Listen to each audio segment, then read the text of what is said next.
কষ্ট বেশি আমি কে? হো, হো, তুই তুই ওই হারাধনের পোলা না? হয় নাই। বুঝছি। তাহলে তুই ওই পলাশের ছোট বোন বাতাসি কিংবা উল্লাসী। আহা, লাগছে তো, ছাড় না। তাহলে সত্যি করে ক আমি কে? ওমা, তাহলে কয়দিন আগে যে ওই বিপিন বুড়ো বললো তুই যে ওই ভূতের আত্মা নাকি? ওমা, কি শুনলি তুই? এতক্ষণ শুনলি? শুন সুজন, তুই তো তখন আয়া পড়ছস। আম্মা আমারে কি কয় জানোস? মাইনষের সাথে নাকি বয়স বুঝার কথা কোন লাগে।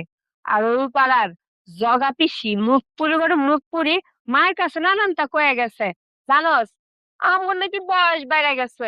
আমার বয়স বেশি আমরাই জানি না, হ্যাঁ জানে সবার আগে। আচ্ছা সুজন, কষ্ট দেখি, বয়স যদি আয়ে সবার আগে আমরা জানতাম না? আমিও তো ভেবে পাই না, এই ছোট থেকে আমরা হেসে খেলে বড় হয়েছি। কই, কোনো সময় তো বয়স আসেনি। আর আজ যখন বয়স আসলো, তাও আবার না কই এলো। কেমন অবাক কাণ্ড, এই দেশে তো আমি কোন সময় দেখিনি। আচ্ছা সুজন, বয়স কি রে?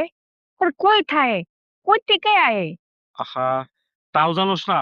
বয়স হইলো থুর থুরে পাকা চুল আর লাঠি দিয়ে বর দিয়ে চলা এক থুর থুরে বুড়া।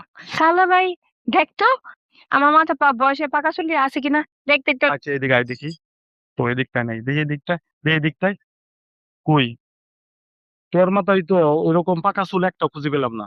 ঠিক আছে তুই থাক, আমি আমার কাছে জিজ্ঞেস করে আই। আমার মাথায় কই বয়সের পাকা চুল দেখা যাইতেছে। খারাপ তুই।